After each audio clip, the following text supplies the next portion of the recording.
بسم اللہ الرحمن الرحیم۔ محترم ناظرین و سامعین و ویورز، السلام علیکم ورحمۃ اللہ وبرکاتہ۔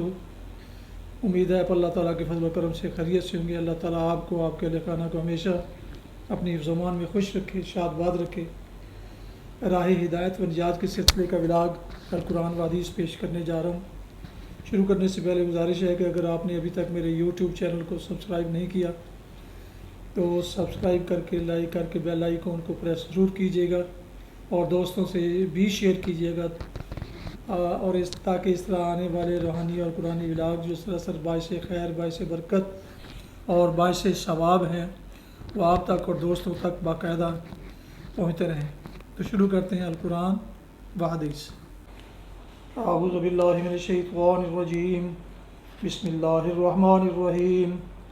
قال انظرنی الی یوم یبعثون قال انک من المنظرین قال فبما اغویتنی لاقعدن لهم صراطک المستقیم ثم لآتینہم من بین ایدیہم ومن خلفہم وعن ایمانہم وعن شمائلہم ولا تجد اکثرہم شاکرین۔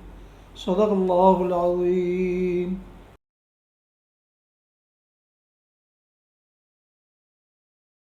سورہ الاعراف کی آیات مبارکہ 14 تا 17 کی تلاوت آپ کی خدمت میں پیش کی گئی۔ اس کا اردو ترجمہ پیش کرتا ہوں۔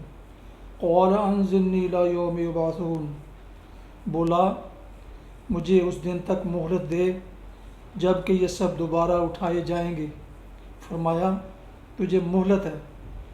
بولا اچھا، تو جس طرح تو نے مجھے گمراہی میں مبتلا کیا ہے، میں بھی اب تیری سیدھی راہ پر ان انسانوں کی گھات میں لگا رہوں گا، آگے اور پیچھے، دائیں اور بائیں، ہر طرف سے ان کو گھیروں گا، اور تو ان میں سے اکثر کو شکر گزار نہ پائے گا۔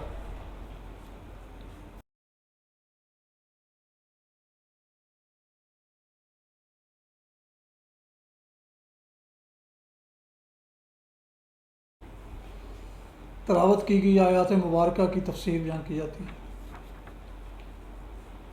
اور تو ان میں سے اکثر کو شکر گزار نہ پائے گا، یہ وہ چیلنج تھا جو ابلیس نے خدا کو دیا۔ اس کے کہنے کا مطلب یہ تھا کہ یہ مہلت جو آپ نے مجھے قیامت تک کے لیے دی ہے، اس سے فائدہ اٹھا کر میں یہ ثابت کرنے کے لیے پورا زور صرف کر دوں گا کہ انسان اس فضیلت کا مستحق نہیں ہے جو آپ نے میرے مقابلہ میں اسے عطا کی ہے۔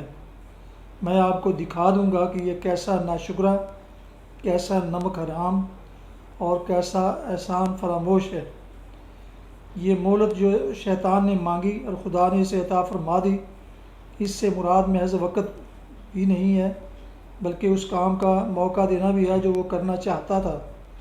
یعنی اس کا مطالبہ یہ تھا کہ مجھے انسان کو بہکانے اور اس کی کمزوریوں سے فائدہ اٹھا کر اس کی نااہلی ثابت کرنے کا موقع دیا جائے، اور یہ موقع اللہ تعالیٰ نے اسے دیا۔ چنانچہ سورہ بنی اسرائیل آیات 61 اور 65 میں اس کی تصریح ہے کہ اللہ تعالیٰ نے اسے اختیار دے دیا کہ آدم اور اس کی اولاد کو راہ راست سے ہٹا دینے کے لیے جو چالیں وہ چلنا چاہتا ہے چلے۔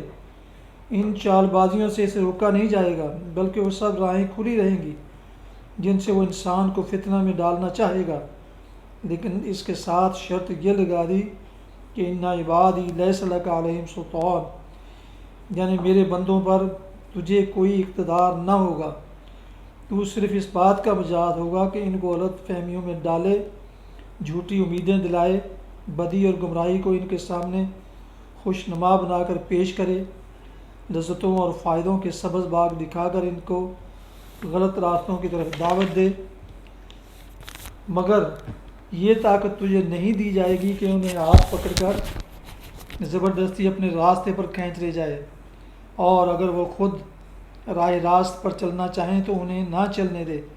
یہی بات سورہ ابراہیم آیت 22 میں فرمائی گئی ہے کہ قیامت میں عدالت الہی سے فیصلہ صادر ہو جانے کے بعد شیطان اپنے پیرو انسانوں سے کہے گا وما كان لي عليكم من سلطان الا ان دعوتكم فاستجبتم لي فلا تلوموني ولوموا انفسكم، یعنی میرا تم پر کوئی زور تو تھا نہیں کہ میں نے اپنی پیروی پر تمہیں مجبور کیا ہو، میں نے اس کے سوا کچھ نہیں کیا کہ تمہیں اپنی راہ پر بلایا اور تم نے میری دعوت قبول کر لی، لہٰذا اب مجھے ملامت نہ کرو بلکہ اپنے آپ کو ثابت کرو۔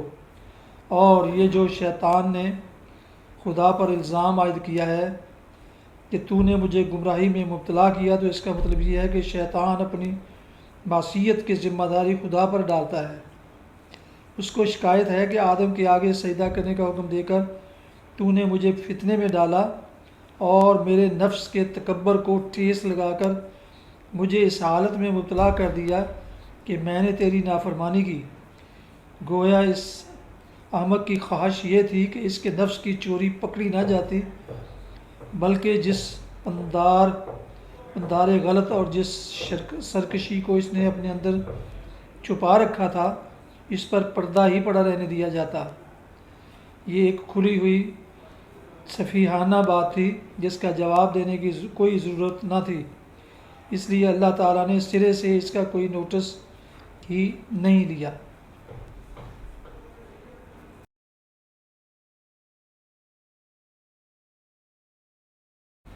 حدیث مبارکہ، حضرت ابو درداء رضی اللہ عنہ سے روایت ہے کہ میں نے رسول اللہ صلی اللہ علیہ وسلم کو فرماتے ہوئے سنا، جس بستی یا جنگل میں 3 آدمی ہوں جن میں باجماعت نماز کا اہتمام نہ کیا جائے تو ان پر یقیناً شیطان غالب آ گیا ہے، بس تم جماعت کو لازم پکڑو، یقیناً بھیڑیا اس بکری کو کھا جاتا ہے جو ریوڑ سے دور رہتی ہو۔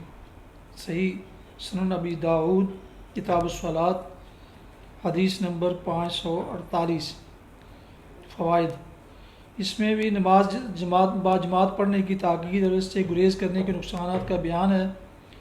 جماعت سے الگ رہنے والا اس بکری کی طرح ہے جو ریوڑ سے الگ رہتی ہے اور بھیڑیے کا شکار ہو جاتی ہے۔ الگ رہنے والے کو بھی شیطان آسانی سے اپنے وساوس کا شکار کر لیتا اور اس پر غالب آ جاتا ہے۔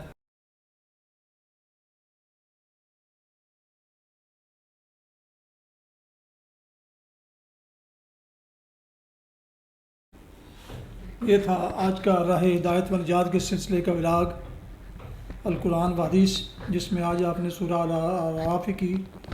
الاعراف کی آیات مبارکہ 14 تا 17 کی تلاوت، ترجمہ، تفسیر سماعت فرمائی۔ اس کے علاوہ ایک حدیث مبارکہ بھی آپ کی خدمت میں پیش کی گئی۔ ختم کرنے سے پہلے ایک دفعہ پھر گزارش ہے کہ اگر آپ نے ابھی تک میرے یوٹیوب چینل کو سبسکرائب نہیں کیا تو پلیز سبسکرائب کر کے لائک کر کے بیل آئیکن کو پریس کریں اور دوستوں سے شیئر بھی کر لیں تاکہ آنے والے ایسے روحانی اور قرآنی ولاگز نہ صرف آپ تک بلکہ دوستوں تک باقاعدہ اور بروقت پہنچتے رہیں اور وہ بھی آپ اور وہ بھی اس کار خیر اور کار ثواب میں اپنا حصہ پا سکیں۔ اللہ تعالیٰ آپ کا حامی و ناصر ہو۔ اللہ تعالیٰ آپ کو، آپ کے خانہ کو ہمیشہ اپنے حفظ و امان میں رکھے، آمین۔ اپنا بہت خیال رکھیے گا، اپنی دعاؤں میں پاک وطن، والدین، آباء و اجداد، اعزاء و اقارب، دوست و احباب کے علاوہ اس ناچیز کو بھی ان میں شامل فرما لیں تو انتہائی شکر گزار ہوں گا۔ اسی پر آپ کا ولاگ ختم کرتا ہوں۔ السلام علیکم ورحمۃ اللہ وبرکاتہ۔ پاکستان زندہ باد۔ اللہ حافظ۔